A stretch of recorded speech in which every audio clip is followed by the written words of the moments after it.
ila hadratin Nabil Mustafa Rasulillah Muhammad sallallahu alaihi wasallam wa alihi wa azwajihi wa dhurriyyatihi wa ahli baitihi al-kiram. Al-Fatihah.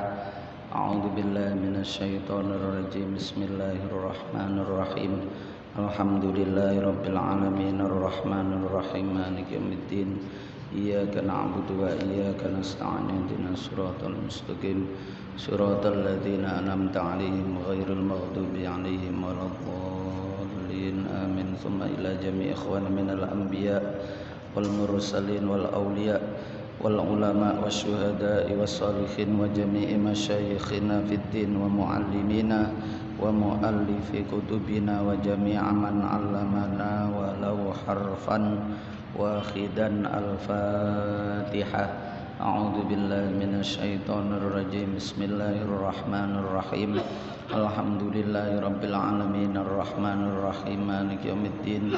Iyyaka na'budu wa iyyaka nasta'in ihdinas siratal mustaqim siratal ladzina an'amta 'alaihim ghairil maghdubi 'alaihim waladdallin amin. Abaina wa ummahatina wa ajdadina wa jaddatina man lahu haqqun alaina man ahsana ilaina wa jami'al muslimina wal muslimatul mu'minina wal mu'minat al ahya'i minhum wal amwat, khususan man hadara fi hadzal majlis Masjid Besar Baitur Rahim Taman Sidoarjo wa man fi hawalaihi wa man amarahu wa man tasaddaqa amwalahu fi. Ya Allah ya Allah ya Allah ya Allah, ij'alna wa iyyahum wa ahlana wa ahlahum wa dzurriyyatana wa dzurriyyatahum min ahlil ilmi wa ahlil khair wa ahlil Qur'an wa ahlit taqwa wa ahlil hidayah wa ahlil istiqamah wa ahli husnil khatimah wa la taj'alna wa iyyahum min ahlil jahli wasyarri wadh-dhairi wat-tughyani wad-dhalalah. Innaka ala kulli syai'in qadir, innaka ala kulli syai'in qadir. Sallimna wa iyyahum min syururi anfusina wa min sayyiati a'malina wa min nazaghati syaitonir rajim, min fitnati hadhihi dunya wa fitnatil qabri wa adabihi wa adabil akhirah, bijahi nabiyyika Muhammadin sallallahu alaihi wasallam. Al-Fatihah. A'udzu billahi minasyaitonir rajim. Bismillahirrahmanirrahim. Alhamdulillahirabbil alamin arrahmanir rahim maliki yaumiddin. Iyyaka na'budu wa iyyaka nasta'in ihdinas siratal mustaqim siratal ladzina an'amta 'alaihim ghairil maghdubi 'alaihim waladdallin amin. Allahumma shalli wa sallim ala sayyidina Muhammadin sahibil busyra salatan tubashshiruna biha wa ahlana wa auladana wa jami'a masyayikhina wa muallimina wa talabatana wa talibatina biyaumina hadza ila yaumil akhirah. A'udzu billahi minasyaitonir rajim. Bismillahirrahmanirrahim. Alhamdulillahi rabbil alamin wassalatu wassalamu ala asyrafil anbiya'i wal mursalin sayyidil awwalina wal akhirin sayyidina wa maulana Muhammadinil amin wa ala alihi tahirin was sahabati ajma'in wat tabi'in wa tabi'it tabi'ina lahum bi ihsanin ila yaumiddin. Amma ba'du. Para bapak, para ibu, sederek sedaya hadirin jamaah Masjid Besar Baitur Rahim ingkang dirahmati Allah Subhanahu wa taala. Alhamdulillahirabbil alamin. Melanjutkan ngaji hadis Bulughul Maram min ahaditsil ahkam. Sakmangke kitabut thaharati Bismillahirrahmanirrahim. Kitabut Thaharati utawi iki ku nerangake kitab At-Thaharah. Kitab itu nama bagi kumpulan besar, kumpulane bab. Jadi di dalam fikih itu ada istilah kitab, ada istilah bab, ada istilah fasal, ada istilah far'un, nanti ada lagi titimah, ada lagi khoslah, ada lagi tanbihun. Nah niku istilah-istilah pembagian-pembagian. Kitab itu pembagian yang paling besar. Kitabut Thaharah, kitabus sholat, kitabus saum, kitabus zakat, kitabul hajj, dan seterusnya. Nanti di dalam kitab sholat itu ada babul miyah, ada babul wudu, ada babut tayammum, niku Thaharah, babul ghusl. Nanti di dalam bab wudu itu ada faslun furudul wudu, faslun syurutul wudu, faslun nawakidul wudu. Lah niku faslun, niku istilah. Kitab terkait dengan Thaharah.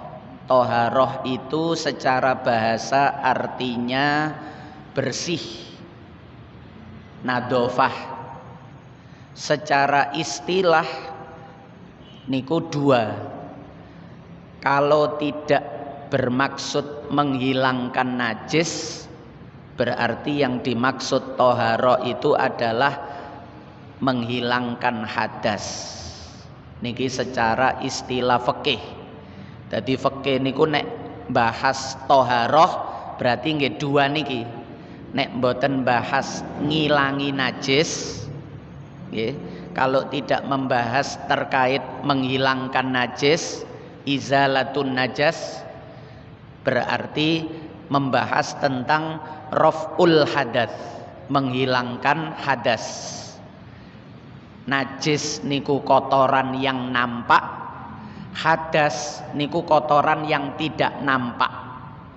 Biasanya dimaknai toharatun khissiyah niku najis.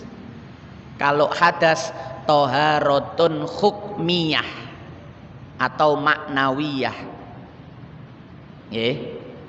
Dua itu. Thaharah kalau enggak menghilangkan najis niku Thaharah khissiyah, atau menghilangkan hadas niku Thaharah hukmiyah. Kasat mata enggak ada kotornya wong hadas niku lho. Jenengan ngentut, jenengan junub, orang yang enggak tahu ceritain jenengan ngentut nggih gak ngerti. Sehingga dia ndak bisa memvonis jenengan niku salate batal napa mboten. Oleh gak ngerti nek ngentut.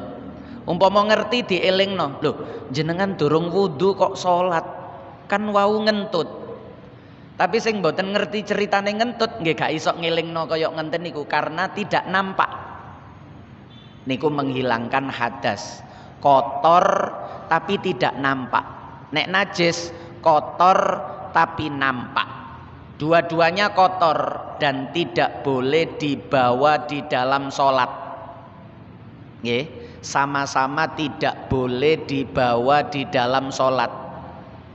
Kalau najis ya harus disiram, disucikan. Kalau hadas berarti kalau enggak dengan cara wudu, mandi. Hadas kecil wudu, hadas besar mandi. Kalau najis mangke ketemu mukhaffafah, mutawassithah, mughalladah. Pun niku Thaharah. Ketika membahas Thaharah pasti tidak lepas dari membahas air. Nggih. Karena air itu media utama. Media yang paling dasar, paling pokok, paling penting di dalam menghilangkan najis atau menghilangkan hadas. niku mesti bahas air. Mulane setelah Kitabut Thaharah niku kitab fikih napa mawon. Bahkan madhab apa saja. Setelah membahas menyebutkan Kitabut Thaharah, maka bab yang dibahas pertama pasti tentang air. Seperti niki. Judulnya napa niku? Babul miyahi.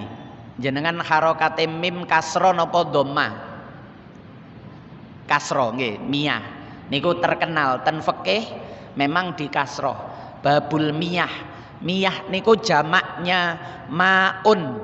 Maun miyahun. Miyah. Nggih. Mufradnya maun miyahun. Niku nek nduk kitab. Tapi jenengan nek nduk Arab mboten muni miyah. Wong Arab niku wong Saudi mboten muni miyah. Nek muni niku moyah. Moyah. Moyah niku banyu. Nggih. Padahal mo niku Jawa. Mestine muyah. Nek gak miyah, muyah. Tapi munimu niku gak mantep. Nggih, gak lega. Akhire munine moyah. Nah, jenengan krungu wong Arab muni moyah berarti sing dimaksud air. Moyah niku air. Mboten ngaten mboten. Moyah niku air. Pun. Yang dibahas pertama hadis yang disebutkan terkait dengan air laut, ma'ul bahri. Niku. An Abi Hurairah radhiyallahu anhu, diriwayatake saking sahabat Abi Hurairah radhiyallahu anhu. Qala, ngendika sapa sahabat Abi Hurairah. Abu Hurairah niku sahabat sing asale teko Yaman, terus pindah nang Madinah, masuk Islam tahun ke-7 Hijriah, yaitu ketika peristiwa perang Khaybar. Nggih, tahun 7 Hijriah. Lah Kanjeng Nabi wafate tahun 11. 7, 8, 9, 10, 11, 4 tahun.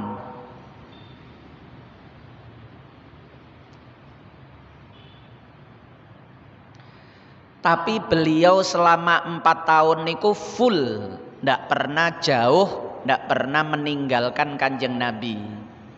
Yoga dagang karena beliau ndak punya apa-apa. Bonek lah. Nggih. Nang Madinah niku bonek. Mulane manggone nggih ten Ahlus Sufah niku.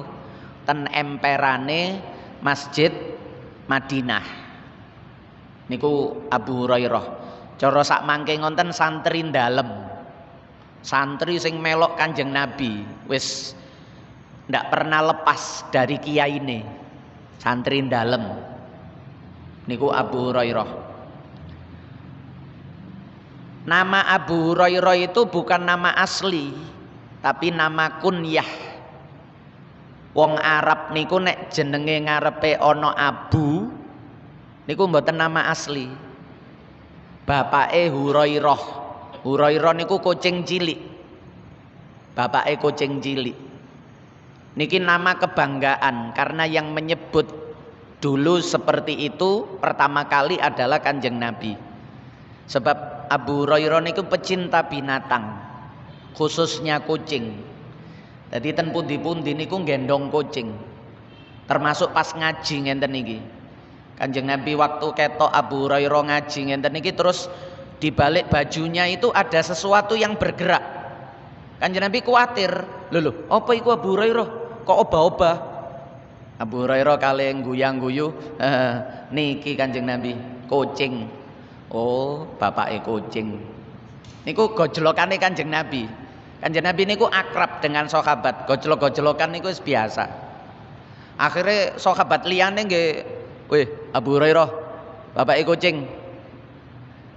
Dan itu menjadi kebanggaan sebab dia merasa lebih dekat dengan Kanjeng Nabi. Niku bukan menghina, bukan mencaci, niku justru memuji. Sebab Abu Hurairah niku penyayang binatang. Nggih. Nama aslinya adalah Abdurrahman. Bapake Sakhar, Abdurrahman bin Sakhar. Jenengan nek disebutno Abdurrahman bin Sakhar mboten kenal. Tapi nek disebutno Abu Hurairah wis akrab, nggih. Nah, nama aslinya itu Abdurrahman bin Sakhar. Sahabat yang paling banyak di dalam meriwayatkan hadis.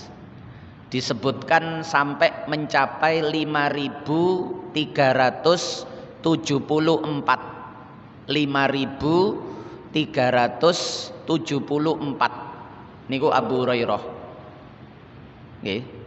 Jadi dalam kurun 4 tahun niku ngeriwayatno hadis 5.374. Niku nek dibagi hari-harinya mulai masuk Islam nggih, sehari niku sekitar 5 hadis. Tapi jangan dikira niku sesuatu yang mustahil, sebab Abu Hurairah niku sepeninggal Rasulullah piyambake terus belajar hadis dawuh-dawuhe Kanjeng Nabi dari sahabat senior. Dan beliau juga sahabat. Di antara sahabat niku ketika meriwayatkan hadis kadang-kadang tidak menyebut dari sahabat yang lain, tapi langsung dari Rasulullah. Wonten niku sah. Walaupun asline teko sahabat lain yang lebih senior.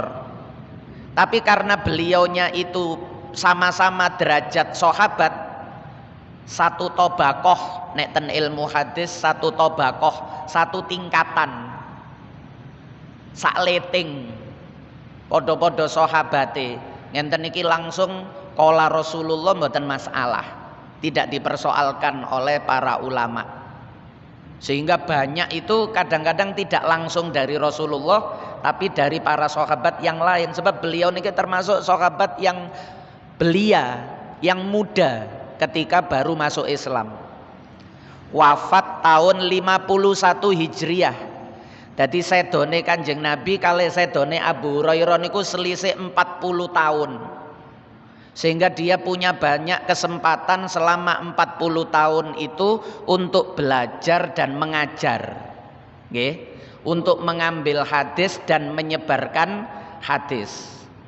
Mulane hadise kathah. Niku kudu ngerti ngonten nek mboten kok mosok Abu Hurairah sing islame cuma 4 tahun iso ngalahno Abu Bakar sing islame disiki. Abu Bakar kok hadise mek titik. Lah niki orang gawe pikiran sing sederhana tapi bodoh. Kenapa? Loh, perhatikan Abu Bakar itu hidup cuma 2 tahun setelah Kanjeng Nabi wafat. 2 tahun itu pun beliau menjadi khalifah. Jadi tidak ada kesempatan mengajarkan apa yang dia ketahui hadis-hadis teko Kanjeng Nabi. 2 tahun dadi khalifah pisan. 2 tahun apa waktu yang sangat singkat, apalagi sibuk dengan pemerintahan. Sehingga nggih mesti sedikit hadisnya Abu Bakar niku. Sementara Abu Hurairah 40 tahun dan beliau seorang pengajar, pendidik, guru ngaji cara sak mangke ngoten, kiai. Santrine niku kathah ribuan, puluhan ribu, sehingga hadisnya niku nggih banyak, maklum niku. Nggih. Sebab sebagian orang itu kadang-kadang menyerangnya niku dari Abu Hurairah. Wah, ini gak mungkin iki mosok mek 4 tahun. Berarti ini banyak yang didustakan loh. Niku ngarang niku. Nek wis muni didustakan niku wis mulai ngarang. Lalu manusia digiring sesuai opininya niku. Bayangkan Abu Bakar kan Islam pertama, tapi kok hadisnya sedikit. Abu Hurairah kan Islamnya baru tahun ke-7 Hijriah. Selama di Mekah tidak ada namanya Abu Hurairah. Baru ke-7 tahun ke-7 dari hijrah ke Madinah muncul sosok Abu Hurairah itu. Sopo Abu Hurairah itu sopo? Wah niku bahaya niku nggih. Niku bahaya. Ada orang-orang yang seperti itu, melemahkan Islam, termasuk ahlu sunnah niku karena pegangannya Abu Hurairah dengan cara-cara yang seperti itu. Nah niki kula sampekno niku jenengan barangkali kerungu sing koyok ngonten niku wis ngerti jawabane.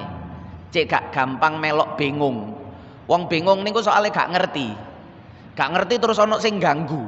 Nggih, ono sing mempengaruhi. Akhirnya bingung. Maune bener dadi salah. Niku gara-gara bingung. Pun Qala Rasulullah sallallahu alaihi wasallam, Kanjeng Nabi dawuh fil bahri ing dalem masalah segara, terkait masalah laut. Niki enten ceritane. Sadurunge kula nyebutno hadise, enten ceritane.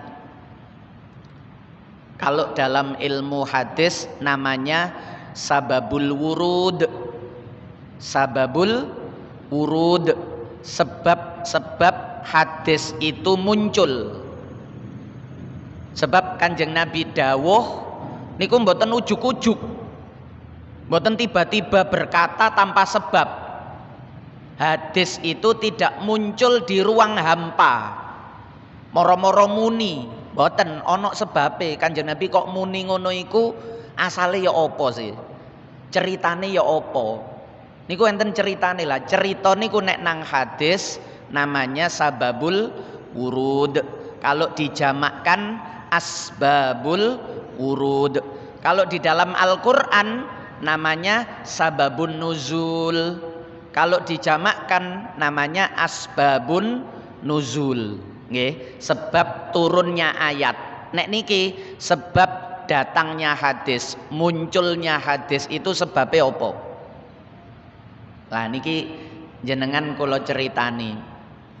Abu Hurairah niku asale cerita bahwa ada seorang laki-laki datang kepada Rasulullah. Laki-laki niki dari Bani Mudlij. Dari Bani Mudlij. Datang kepada Rasulullah sallallahu alaihi wasallam, dia niki cerita, Kanjeng Nabi, ya Rasulullah, inna narkabul bahra wa nahmilu ma'anal qalila minal ma'. Kita niki pelaut Kanjeng Nabi. Kita niki sering berlayar mengarungi lautan. Lah, kita itu kalau berangkat niku membawa air sedikit hanya untuk keperluan minum. Nggih. Pelaut-pelaut niku mesti nggawa banyu, tapi banyu sing digawa niki cuma digunakan untuk minum. Fa in tawaddona, sementara kita niki wong Islam niku ana kewajiban salat. Lah nek salat jange wudu, dilema. Banyu titik cuma digawe ngombe. Iki nek pas salat nek tak gawe wudu, wah alamat engko entek gak iso ngombe. Fa in tawaddona bihi atisna utawa atosna. Kalau saya wudu memakai air yang saya bawa untuk bekal minum itu, wah nanti kami kehausan. Saya pasti kehausan, tidak bisa minum. Sebab gak mungkin minum air laut niku mboten menyegarkan, malah ndadekno kering tenggorokan niku nggih. Mboten mungkin minum air laut niku untuk dahaga niku ndak mungkin. Nggih. Niku istilahnya kan ngonten. Orang yang haus ilmu itu seperti meminum air laut. Artinya tidak pernah kenyang. Dengan ilmu itu tidak pernah kenyang. Kalau kami wudu dengan air yang sedikit itu kami kehausan. Afana tawaddau bima'il bahri. Bagaimana kalau saya bertanya, bolehkah kami wudu dengan air laut? Wudune ndamel banyu laut mawon, air yang sedikit tadi biar untuk minum. Pertanyaannya namung ngonten mawon. Tapi Kanjeng Nabi niku pandangannya niku ke depan, visioner. Beliau sadar betul apa yang beliau ucapkan itu dampak hukumnya bagaimana, positif negatifnya bagaimana, lebih berdampak lokal atau berdampak internasional luas. Niku Kanjeng Nabi niku wis jelimet Pak. Nggih, sing dipikirno niku jelimet, wong pancen rasul sing fatonah cerdas. Mulane cirine wong alim niku ngomong sak ngomong niku mboten angger ngomong. Tapi di antara banyak kata yang ada di dalam otaknya, dalam hatinya niku dia sudah memilih mana di antara kata-kata itu yang paling bagus, yang paling mengena, yang paling memahamkan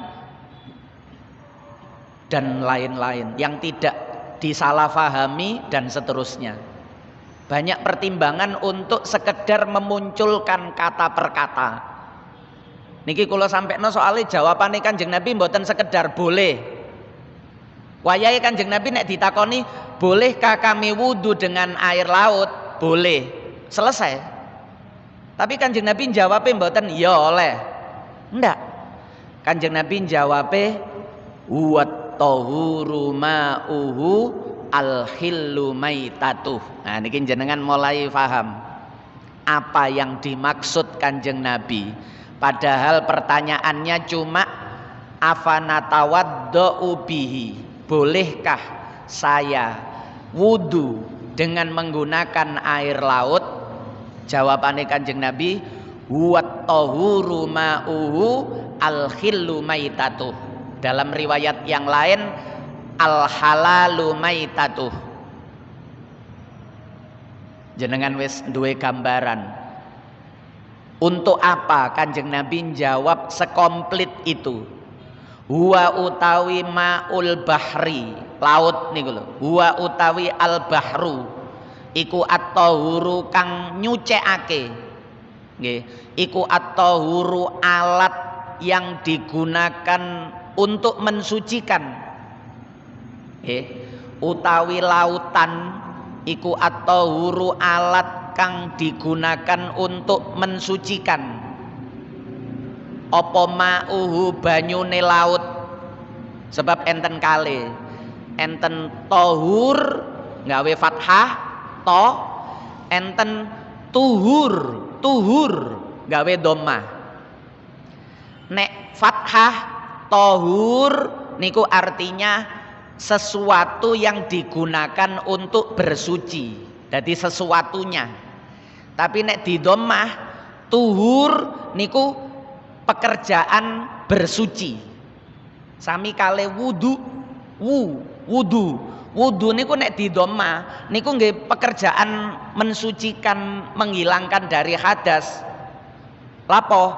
Wudu berarti basuh muka, basuh kedua tangan niku wudu. Tapi nek di fathah wadu, mana wadu? Mana wadu? Artinya yang ditanyakan itu mana air alat untuk berwudu. Niku bahasa Arab. Di fathah dengan di dhamma niku maknane wis seje. Nggih, nek di fathah niku alat yang digunakan untuk bersuci.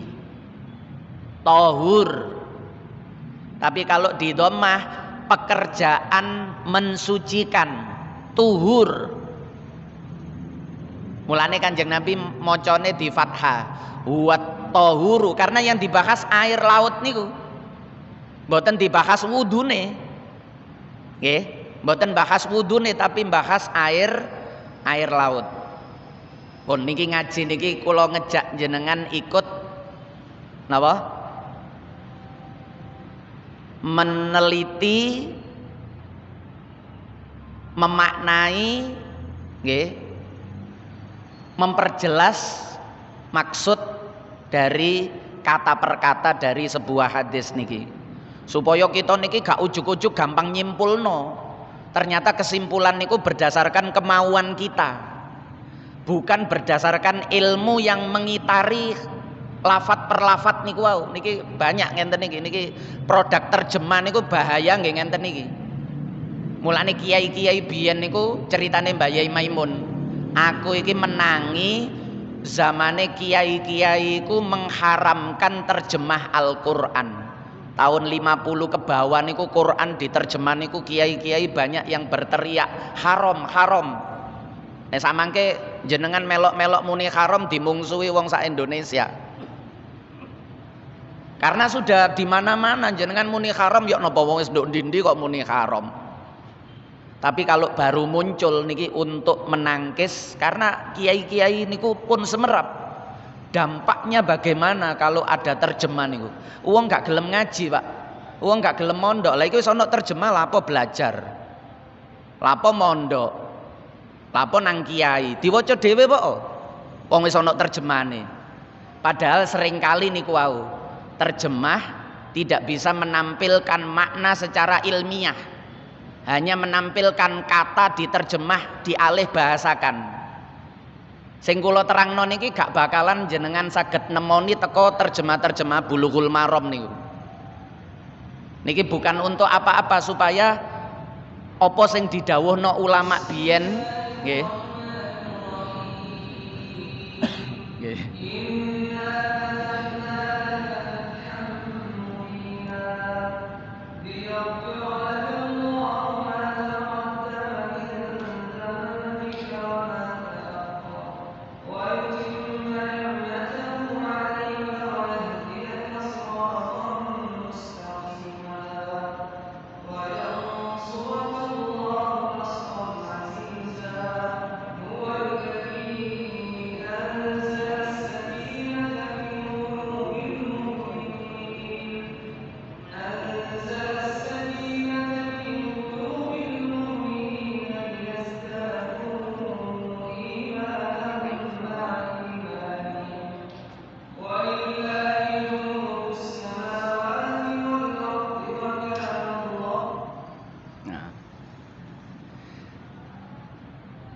Terjemah itu membantu memang, tapi jangan dijadikan landasan utama. Okay.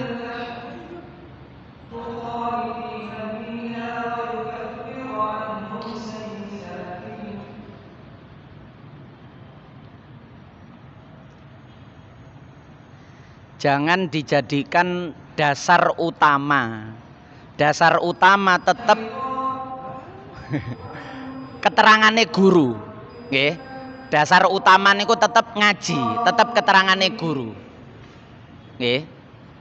Mulane ngaji talaki seperti ini, bertemu seperti ini niku menjadi punjer agama. Nggih. Jadi mengambil ilmu itu tidak dari buku. Buku itu hanya memperluas wawasan. Tapi mengambil ilmu itu bertemu dengan guru, talaki. Dan guru yang sebenarnya gurune nggih kudu sinau lah. Nek gurune gak sinau nerangno napa? Nggih nerangno terjemah niku diutak-utek dhewe. Nggih.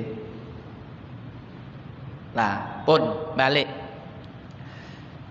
Ternyata jawaban Kanjeng Nabi huwa tahuru ma'uhu. Laut itu airnya mensucikan. Nek wis mensucikan niku berarti mesti suci. Nggih. Karena kalau tidak suci pasti tidak bisa mensucikan. Jadi nek bahasa mensucikan itu pasti dia sudah suci terlebih dahulu. Nggih, sehingga gak perlu muni tohir mutohir utawa tohir tohurun, mboten perlu. Tapi tohurun itu sudah mensucikan, niku berarti wis suci sebelumnya. Karena kalau tidak suci pasti tidak bisa mensucikan. Tidak suci niku berarti najis. Najis tidak mungkin bisa mensucikan apapun niku. Air, batu, debu, kalau najis tidak akan bisa mensucikan. Oke. Berarti air laut itu airnya suci dan mensucikan. Niki penting Kanjeng Nabi menyampaikan ini supaya tidak sekedar menjadi jawaban dari wudhu saja. Misalnya nek Kanjeng Nabi jawab, bolehkah kami wudhu dengan air laut? Boleh. Niku cuma dapat satu ilmu, Pak. Yaitu wudu boleh dengan air laut. Nanti timbul pertanyaan lagi, lah nek mandi kalau digunakan untuk mensucikan baju iku lak digawe wudu, lah nek digawe mandi, lah nek digawe mensucikan baju, dan seterusnya. Sehingga Kanjeng Nabi langsung mengambil kata kuncinya, tidak dijawab dengan boleh. Apakah boleh kami wudu dengan air laut? Kanjeng Nabi mboten jawab boleh, mboten. Tapi beliau langsung mengambil kesimpulan hukumnya, huwat tahuru ma'u. Banyu laut itu suci mensucikan. Artinya apa? Kamu pakai wudu boleh, sah, mensucikan, menghilangkan hadas.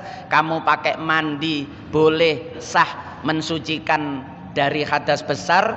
Kamu menghilangkan hadas kecil, najis mukhafafah, najis mutawasitoh, najis mugholadoh, asal salah satunya nanti dengan debu, sah kabeh niku. Sehingga jawaban huwat tahuru ma'uhu niku menjadi lebar, menjadi luas, menjadi keputusan hukum yang luar biasa.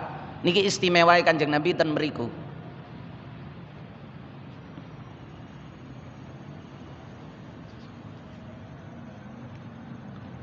Berarti Kanjeng Nabi niki seorang yang ahli balaghah.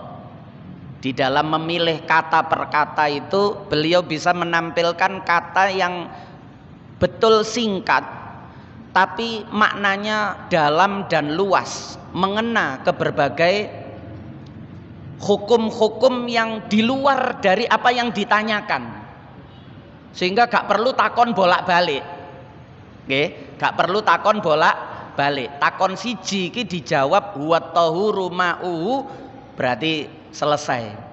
Digunakan untuk apa saja yang sifatnya mensucikan, baik mensucikan najis, mensucikan hadas, niku tahur.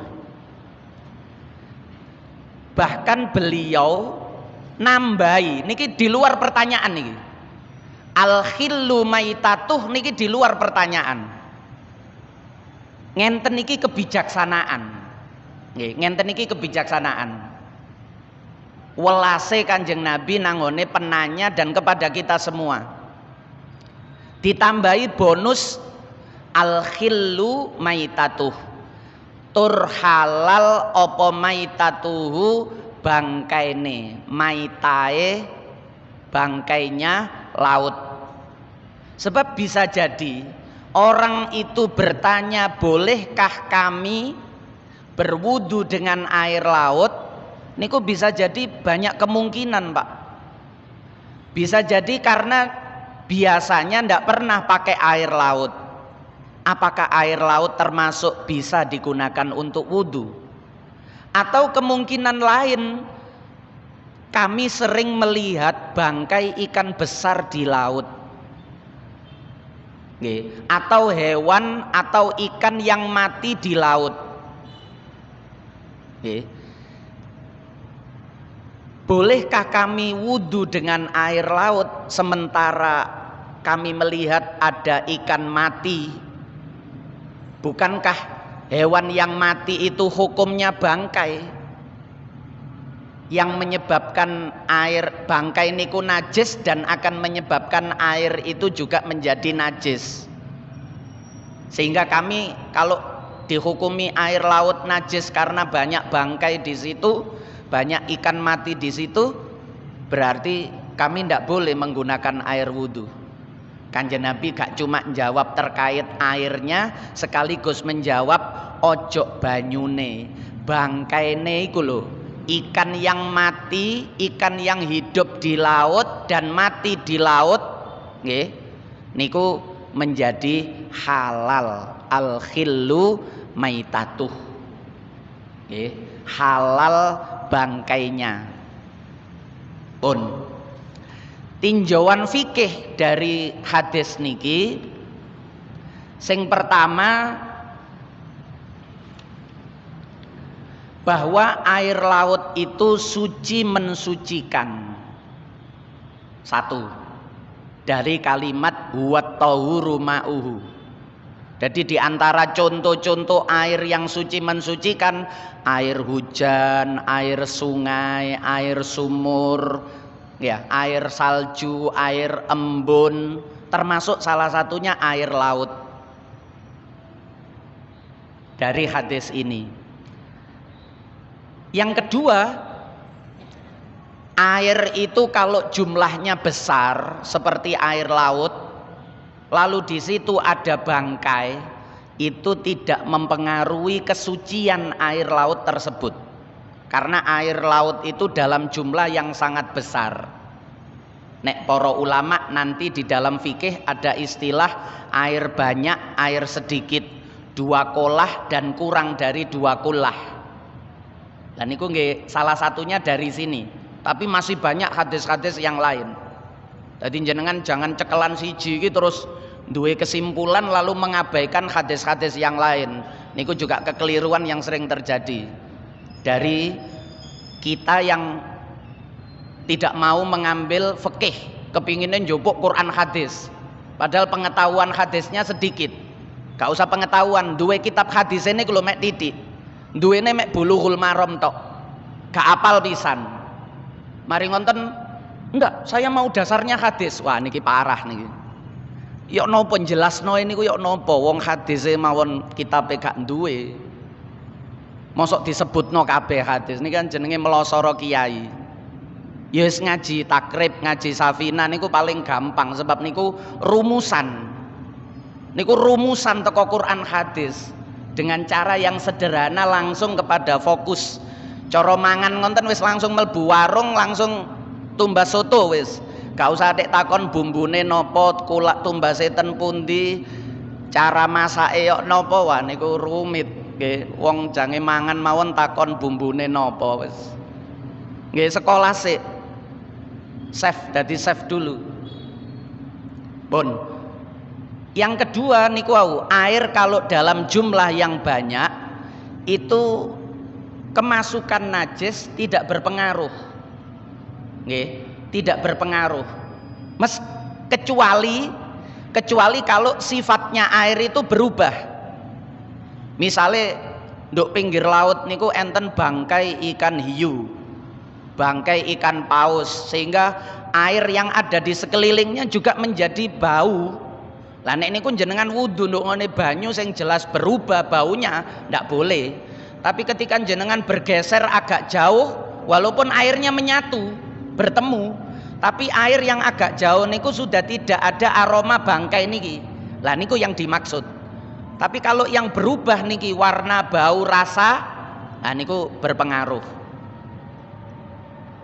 Yang ketiga, kula tutupno titik. Yang ketiga, hewan-hewan al-khillu maitatu niku lho. Hewan-hewan laut, al-hayawanatul bahriyah, hewan-hewan laut ketika mati di dalam laut niki secara umum dari berbagai mazhab dengan caranya sendiri niku halal. Niku halal. Semua hewan laut mati bangkainya niku mati, jadi gak usah disembelih. Mboten koyok ayam, mboten koyok kambing. Mati, lho iki gak dibeteti mati. Wis mboten napa-napa. Niku halal. Lah, dari sini nanti muncul persoalan-persoalan bagaimana dengan kuda laut, anjing laut, singa laut. Napa malih? Hiu, sing buas ngoten niku nggih. Lah niku nanti timbul persoalan-persoalan fikih. Ya. Timbul persoalan-persoalan fikih yang pasti akan muncul khilaf di antara para ulama. Nggih. Nek Imam Hanafi niki salah satu contoh mawon. Nggih, soalnya nek bahasan rumit niku engko nanggone masuk nanggone fikih. Niki kula sekedar mengulas makna hadis tapi yo tidak menghilangkan fikih sebab Bulughul Maram niku min ahadisil ahkam, hadis yang terkait dengan hukum. Tapi hukum ndak hanya bulughul maram kok jenengan dikira nek wis ngaji bulughul maram terus ngerti hukum Islam. Dikira hukum Islam hanya bersumber dari bulughul maram saja. Nggih. Misale hewan-hewan yang memiliki bentuk yang sama dengan hewan darat sampai diarani anjing laut, polahe rupane iku kaya asu, sampai disebut singa laut, polahe rupane niku kaya singa. Niku nek cara mazhab Hanafi mboten halal, la yahillu akluhu, mazhab Hanafi. Nggih. Tapi nek cara mazhab Syafi'i, cara mazhab Maliki dari segi rupa lho nggih, pun kesusu nyimpulno, mangke kula terusno berikutnya. Dari segi rupa niku ndak berpengaruh. Cara mazhab Syafi'i, mazhab Maliki ndak berpengaruh. Baru berpengaruh itu kalau dia hidup di dua alam atau tidak. Lah, bahasan anjing laut, singa laut niku ada yang mengatakan dua alam, soalnya ya iso minggir-minggir nduk njaba ngoten niku nduk ndukur mentas, nduk ndukure watu-watu. Ya, walrus ngoten niku nduk ndukure watu-watu. Dan itu dia tidak menghirup air dalam waktu yang lumayan lama, meskipun dia tetap akan masuk ke dalam air lagi. Artinya dia bisa bernafas dengan dua, di dalam air dan di luar air. Lah sing ngenten-ngenten iki cara mazhab Syafi'i kok iso gak halal. Gak halale bukan karena rupa, bukan karena bentuk, tapi karena dua alam. Nggih, karena dua alam. Tapi nggih enten sing ngarani ya gak dua alam. Nek dua alam ya berarti anjing laut iso urip nduk sepanjang kene iki. Iso urip tanpa air. Kenyataannya dia ndak. Lah ngonten-ngonten niku mesti khilaf. Sami kali kepiting mawon lho nggih. Kepiting niku kan ngonten. Kepiting niku kan ana sing ngarani dua alam, enten sing ngarani satu alam, ya. Nah, kaya ngonten-ngonten niku. Yang terakhir, ketika disebut al-khillu maitatuh, bangkainya halal, itu berarti tidak penting siapa yang mencari ikan. Sing nyekel ikan niki wong Islam, sing nyekel ikan niki wong kafir, wong Nasrani, wong Yahudi, wong Majusi, agama napa mawon, nek ikan mboten masalah. Lho iki matine di tangan orang kafir. Oh niku nek wedhus, niku nek sapi, boto disembelih. Tapi nek ikan niku tidak penting sebab dikatakan al-khillu maitatuh, halal bangkainya. Wis selesai niku berarti. Tidak penting siapa yang memegang, siapa yang memburu, siapa yang menangkap, siapa yang membunuh, sapa sing beteti gak penting. Lho iki sing beteti iki dudu wong Islam lho. Sing dodolan iwak iki dudu wong Islam, wis mboten penting. Nggih. Nah niku ngonten di antara dari banyak makna yang lain. Nek kula sampekno mangke jenengan selok bosen. Nggih. Al-Fatihah.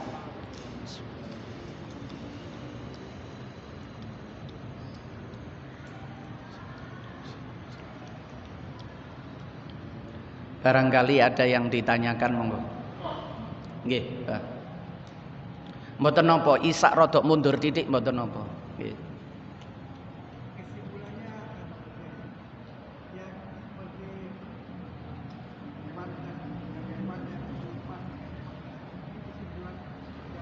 Ya napa? Sing napa? Dua alam.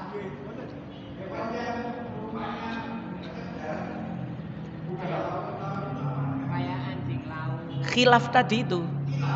Nggih. Tapi dadi khilafe ngenten. Kalau menurut mazhab Hanafi wis gak atik dibahas dua alam atau tidak.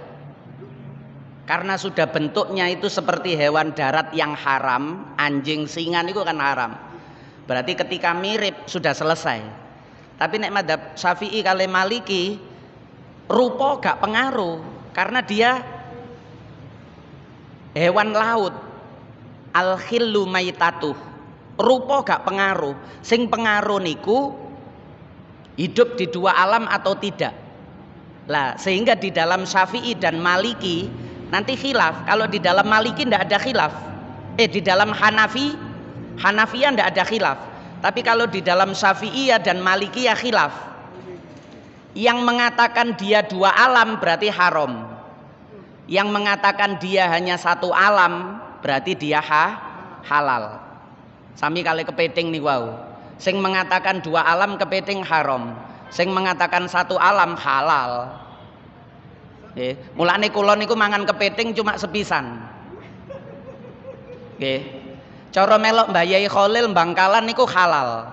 Tapi melok Mbah Yai Maimun niku haram. Podo-podo pesisir niku. Podo-podo kiai pinggir laut. Nek sing cerita kiai Malang, kiai ndukur gunung, kiai Nganjuk, ganok laute, wah, ndak kita ambil. Tapi nek sing dawuh iku kiai niku, karena niku wau versi dua alam itu orang bisa berbeda. Nggih. Nah.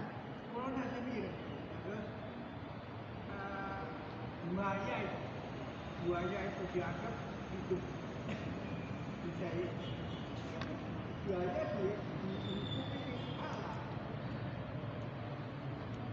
Wa madzhabul Hambaliyah qaribun minal Hanafiyah faqad harramud difda wa hayyatul bahri.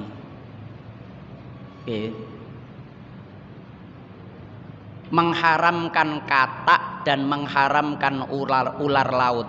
Lah termasuk buaya wau nggih ngonten wau. Dua alame wau. Buaya niku iso nduk pinggir laut. Nek berjemur ngonten niku pinggir laut, pinggir kali nggih pinggir laut sing buaya muara nggih. Niku nduk darat niku iso suwe. Dia juga di dasar laut, di dalam air juga bisa lama.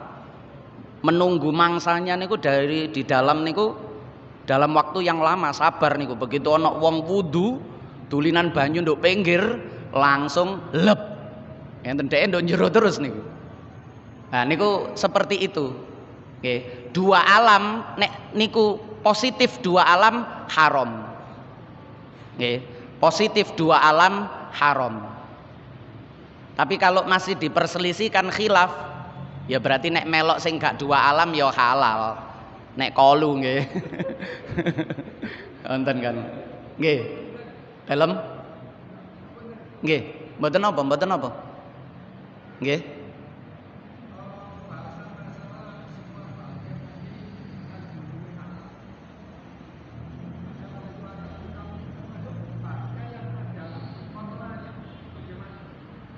Ya napa contone? Kotoran niku najis. Nggih.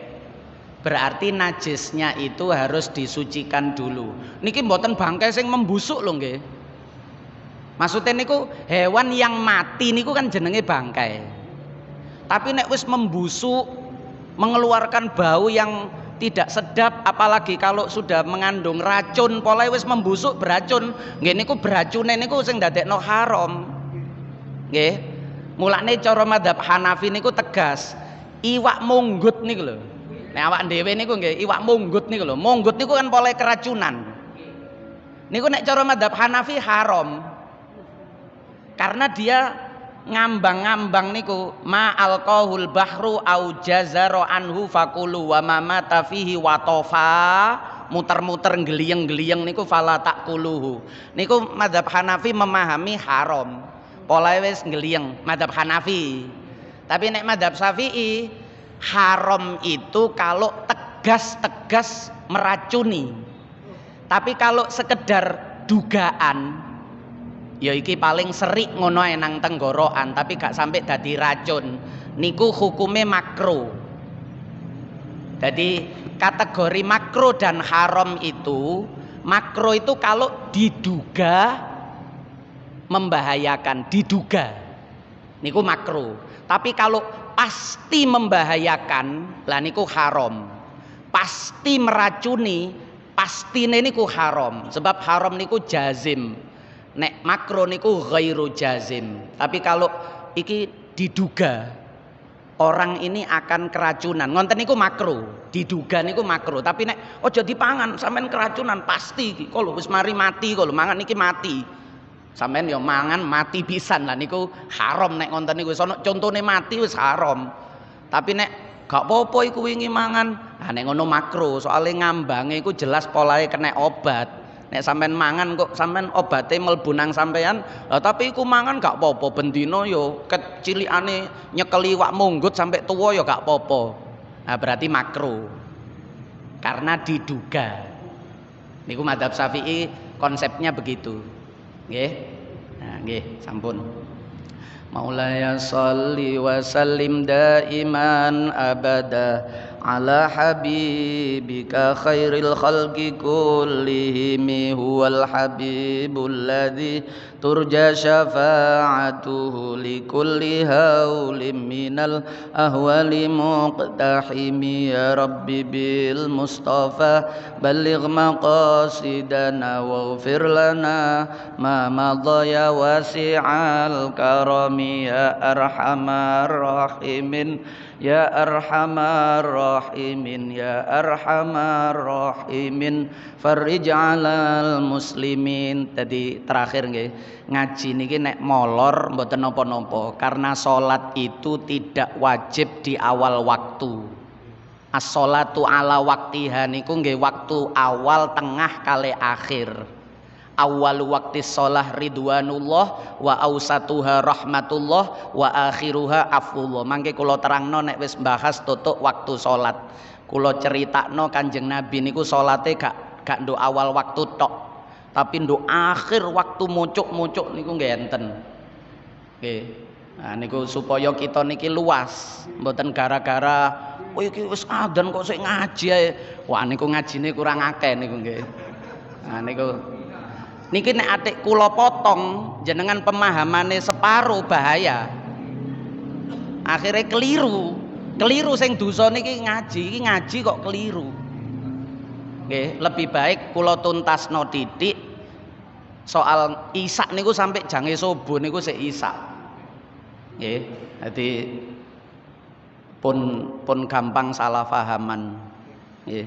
Subhanakallahumma wa bihamdika asyhadu alla ilaha illa anta astaghfiruka wa atubu ilaik. Wassalamualaikum warahmatullahi wabarakatuh.